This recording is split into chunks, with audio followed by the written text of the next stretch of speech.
What's up guys, it's Danny and let's talk LEGO Marvel CMFs. So yesterday LEGO just put these up officially on their website, so we have some nice high-res photos, and thanks to LEGO Instagram, we have really good close-ups of each of the individual characters. So these are going to become available September 1st, and they're going to be $4.99 a piece as usual. We're familiar with this for CMFs now, and the actual shows that they come from are all from 2021. So these are brand new characters, we have new molds, we have new prints, and the entire lineup just looks really good. In fact, I don't think there's a single bad character in here. Now, 5 of these characters are actually going to come from the Marvel animated series called What If, and I've only seen the trailer for this so far, but it looks pretty good. This is going to debut on August 11th, and then these figures, the CMF series, is actually going to be available September 1st. So hopefully in that time we will get to be a little more familiar with who these people are, because right now my rankings has them maybe not as high as they would merit if I knew them, so I'm a little bit biased. But let's get into my rankings of my favorite characters starting from number 12. So despite having a really cool, awesome hairpiece and this nice little drone build, I thought that was like a good accessory that we associate with her. I felt like they could have made her more Marvel-esque if they would have added like some blue energy effects or something. So for that reason, Monica Rambeau is going to take position 12. Number 11 is going to go to Zombie Captain America, and that's partially just because I hate zombies and also I like Captain America, so why did they make him a zombie? I think this might be more attractive for other people because it is such a different, unique print, and I think the shield itself is a really cool print, how it's all thrashed like that, but just not really my cup of tea.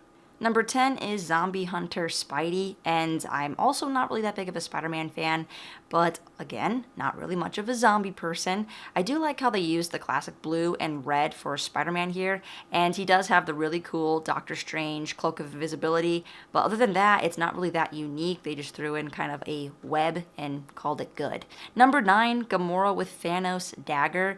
I do like the print on this. I think it looks really good from the torso all the way down. Actually, from the face, she has a good face print as well. And I do like the purple streak in her hair, but this is also just not really one of my favorite characters, and I don't quite get where this one's going. Again, partially just cognitive dissonance with the What If series.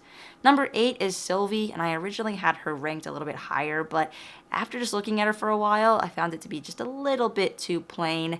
I think her torso could have been improved a little bit more had it continued on to the sides and the back or something, but I do like the custom mold for that broken left horn, and they do include some green daggers. There's also an alligator, and I think part of the reason that this doesn't rank higher is because that alligator is reused. I think a lot of people would have liked to have seen the Loki alligator with the horns. Number 7 is Winter Soldier, and this one doesn't really impress me that much. I mean, it's still a great figure, don't get me wrong. All of these are good figures, but compared to some of the others, someone's got to take rank 7. So despite having a really nice torso print, you know, it's the Captain America shield and a couple of daggers, so the accessories aren't really that unique, but I do think the figure looks good. The best part of his figure is definitely going to be that metal arm, and they have a really nice print. Number 6 is the Vision, and I like this figure a lot. I guess LEGO used a different source material, which is why there are gold highlights instead of the blue Infinity Stone in his forehead, and I guess for that reason, maybe some people thought that it was inaccurate, but I think it looks really good. He has a really continuous, congruent print all the way around the sides of his legs, and for me, side printing and foot printing is like really sticking out right now, so for that reason, this figure is going to rank a little bit higher for me. Number 5 is Captain Carter, or as I like to call Peggy Britain, because this is interesting. Not only do we have one of the anchor characters as a female, but now we have Great Britain interjecting in the place where we're so used to seeing the American flag. And this figure just looks fantastic. For someone who's kind of a new Marvel fan, I did pick up on the fact that this was Peggy, so not only am I proud of myself, but proud of LEGO for actually making this figure look like the character.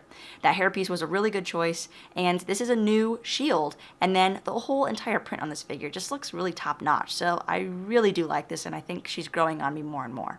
Number 4 is T'Challa as Star-Lord, and not the face, not the headpiece, no, actually the side print with these little thrusters.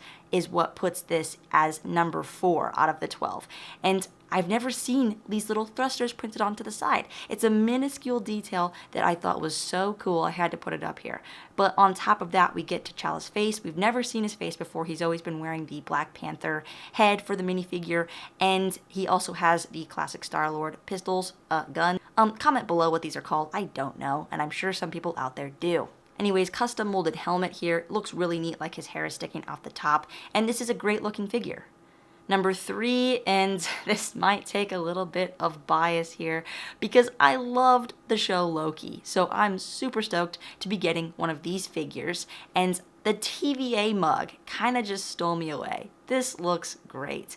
You're going to also get Throg, and despite him not having a helmet, this is a new mold, and this is just kind of fantastic to have this in a $4.99 CMF poly bag. On top of that, Loki has a pretty good hairpiece. I think it just kind of resembles him well, and then you've got the TVA jacket, and I hope it says variant on the back, but we haven't been able to see that yet. Number 2, and this was kind of a toss-up between number 1 and 2, but Falcon is going to take number 2 because there's a few things about Scarlet Witch that just kind of stole the show. Now, Falcon has really, really cool wings, and I'm curious to know if those are stickers or print-on. I have a feeling they're stickers. I've never seen stickers in a CMF package, so this is going to be really cool. Additionally, he's got like an amazingly crisp and clean torso print and foot printing, and then his face has the iconic red goggles on there. So I think this figure looks really good. I like that they used the red hands too, so they just kind of like went the extra inch. You know, I would say mile, but minifigures are only 2.5 inches tall, so like they went the extra inch. And now for the queen, the Scarlet Witch is going to take number 1 in my book because this custom hairpiece with the headband, the energy effects, the cape, the gloves, and that torso, dang, it is flattering. Like, Scarlet Witch actually looks good. I can't tell you how many times I have seen female minifigures just look fat because they've been minifigurized and it just doesn't really do much for their figure. But Scarlet Witch looks great here. I like the leg printing where it continues down, and then the gloves are actually kind of what steals the show here. That added detail looks so stinking good that you've got the energy effects and the cape and the headband and the outfit down to a T. And for that reason, Scarlet Witch is going to be number 1 out of my rankings. So pretty solid series overall. I think this totally trumps the previous DC superheroes CMF, but let me know in the comments below what you think and how you would rank them differently.